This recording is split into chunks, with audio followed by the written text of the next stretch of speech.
Hi అండి. Welcome back to my channel Vaishnavi విశేషాలు. ఇదొచ్చేసి చిన్న వ్లాగ్ అనమాట. మార్నింగ్ 6:30 కల్లా పిల్లలైతే లేచేశారనమాట. ఇంకా నేనైతే ఇక్కడ వాళ్ళకి పాలైతే కలిపి పెడుతున్నాను. ఇంకా వాళ్ళకి పాలు మాత్రం వాళ్ళు బ్రష్ చేసుకొని వచ్చేటప్పుడు రెడీగా ఉండాలి, లేదంటే గోల చేస్తారనమాట. ఇక్కడ పాలైతే రెడీగా పెడుతున్నాను ఇద్దరికి. ఇంకా ఈరోజు టిఫిన్కి అయితే నేను జొన్న దోశలైతే చేస్తున్నాను. ఎప్పుడూ ఒకేలాంటి దోసలు కాకుండా కొంచెం హెల్తీగా జొన్న దోసలైతే వేస్తున్నాననమాట. ఇంకా నైటే పిండైతే రుబ్బి పెట్టేశాను. అలాగే దాంట్లోకి పల్లి చట్నీ అయితే చేస్తున్నాను. ఇక్కడ పిల్లలకి రోజు లంచ్‌కి రసం అయితే పెడుతున్నాననమాట. రసము, కర్డ్ రైస్. ఇక్కడ రసం అయితే చేస్తున్నాను. ఇక్కడ పల్లి చట్నీకైతే అన్నీ వేయించి పెట్టేశాను. అలాగే జొన్న పిండైతే బాగా పొంగిందనమాట. జొన్నలు నానడానికి టైం పడుతుందనమాట. నేనైతే మార్నింగే నానేస్తాను. ఇంకా ఈవినింగ్ మొత్తం మిక్సీ అయితే పట్టుకుంటాను. సో, చూడండి ఎంత బాగా పొంగిందో. ఇంకా టేస్ట్ కూడా చాలా బాగుంటాయన్నమాట. హెల్తీ కదా జొన్న దోసలు. ఇంకా పిల్లలకి కూడా ఇదే పెడుతున్నాను ఈరోజు.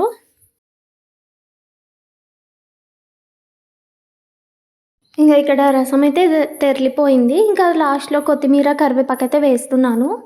మా ఇంట్లో అయితే ప్రతిరోజు కూడా రసం అయితే చేయాలి. సాంబార్ చేసినా కూడా రసం అయితే తింటారనమాట. సో, రసం కూడా కంపల్సరీగా చేస్తాను. పిల్లలనైతే స్నానం అది చేపిచ్చి రెడీ చేసేసాను. తర్వాత ఇక్కడ దోసలైతే వేస్తున్నాననమాట. వీడియోని ఎవరైనా లైక్ చేయకపోతే లైక్ చేయండి. అలాగే మన ఛానల్‌ని సబ్స్క్రైబ్ కూడా చేయండి. ఇక్కడ దోసలైతే చాలా బా వచ్చాయనమాట. అంటే ఎర్రగా, క్రిస్పీగా, టేస్ట్ కూడా బాగున్నాయి. తర్వాత లంచ్ బాక్స్‌లో అన్నీ ప్యాక్ చేసి పిల్లలైతే స్కూల్‌కెళ్ళిపోయారు. మా వారు కూడా ఆఫీస్‌కెళ్ళారనమాట. తర్వాత నేను పల్లి చట్నీ వేసుకొని ఇక్కడ తింటున్నాను. బట్టలైతే వాషింగ్ మిషన్‌కేసాను. తర్వాత పిల్లల యూనిఫార్మ్స్ ఉన్నాయన్నమాట. దాన్ని మా పెద్దోడు క్రికెట్‌కెళ్తున్నాడు. ఆ క్రికెట్ డ్రెస్‌ని అన్నిటిని కూడా ఉతికేసాను. తర్వాత రేపటి కోసం ఇంకో జత బట్టలన్నీ ఐరన్ చేస్తున్నాననమాట. అలాగే కొన్ని మా వారివి కూడా ఐరన్ అయితే చేసి పెట్టేశాను. సో, ఈరోజైతే ఇవన్నీ కూడా చేసేసాను ఐరను. ఇంకా ఉన్నాయి. మిగిలినవి రేపైతే చేస్తాననమాట. ఇదొచ్చేసి మధ్యాహ్నము. మా పిల్లలొచ్చేసరికి నేనైతే ఇక్కడ హల్వా చేస్తున్నాను. గోధుమ రవ్వ హల్వా అనమాట. మా చిన్నోడైతే ఒక 2, 3 డేస్ నుంచి అడుగుతున్నాడు హల్వా చేయమని. ఈరోజైతే చేస్తున్నాను. ఇప్పుడు కుదిరింది. ఇదైతే కొంచెం నెయ్యి వేసుకొని గోధుమ రవ్వనైతే లైట్‌గా వేయించేసుకోవాలి. పచ్చిగా ఉందంటే టేస్ట్ బాగుండదనమాట. కొంచెం కలర్ చేంజ్ అయ్యే వరకైతే వేయించుకోవాలి.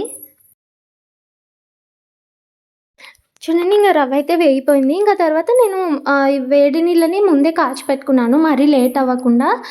వేడి వేడి నీళ్ళు వేసామంటే అది ఉండలు కట్టకుండా కూడా ఉంటుంది. త్వరగా ఉడుకుతుందనమాట. సో, దీన్నంతా కూడా ఉడికించేసుకోవాలి.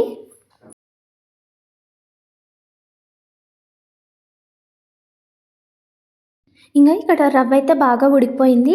తర్వాత మన టేస్ట్‌కి తగ్గట్టు బెల్లం అయితే వేసుకోవాలనమాట. ఈ బెల్లం అంతా కరిగే వరకు ఉడికించుకోవాలి. బాగా కలుపుతూ ఉండాలి మధ్య మధ్యలో. ఇక్కడ రవ్వ అంతా కూడా బాగా ఉడికిపోయింది. హల్వా అయితే రెడీ అనమాట. అలాగే కొద్దిగా నెయ్యి కూడా వేస్తున్నాను మంచి టేస్ట్ కోసం. నెయ్యి ఎంత వేసామంటే అంత టేస్ట్ అయితే చాలా బాగుంటుంది. చూడండి ఇలా సింపుల్‌గా హల్వా అయితే రెడీ అనమాట. మా పిల్లలొచ్చేసరికి ఈరోజు రెడీగా అయితే పెట్టేశాను. మా పిల్లలైతే స్కూల్ నుంచి వచ్చేసారు. హల్వా అయితే ఇచ్చాననమాట. మా చిన్నోడు చూడండి వీడియో తీస్తానురా సూపర్ అని చెప్పంటే ఎలా చెప్తున్నాడో. ఫోటో తీస్తారా అంటే ఫేస్ చూడండి ఎలా పెడుతున్నాడో కావాల్సికనే. మళ్ళీ చెప్తే నవ్వుతున్నాడనమాట. మొత్తానికి మా పిల్లలకి హల్వా అయితే నచ్చింది. వాళ్ళైతే తినేసారు. ఇదొచ్చేసి నైట్ అనమాట. మేము భోజనం అది చేశాక ఇక్కడ స్టవ్ అయితే క్లీన్ చేసి అయితే పెట్టేశాననమాట. కౌంటర్ టాప్ మొత్తం కూడా క్లీన్ అయితే చేసి పెట్టేశాను. అలాగే క్యారియర్లు అవి కూడా కడిగేశాను. నైట్ కిచెన్ అంతా కూడా ఎక్కడివక్కడ సర్దేసి నీట్‌గా అయితే పెట్టుకుంటాననమాట. లాస్ట్‌లో పాలైతే తోడేశాను. అలాగే కొన్ని మెంతులను కూడా నానేసాననమాట. ఒక్కొక్క రోజు మెంతులు, ఒకరోజు జీలకర్ర నీళ్ళు అలా తాగుతుంటాము. సో, ఈరోజైతే మెంతుల్ని నానేసాను.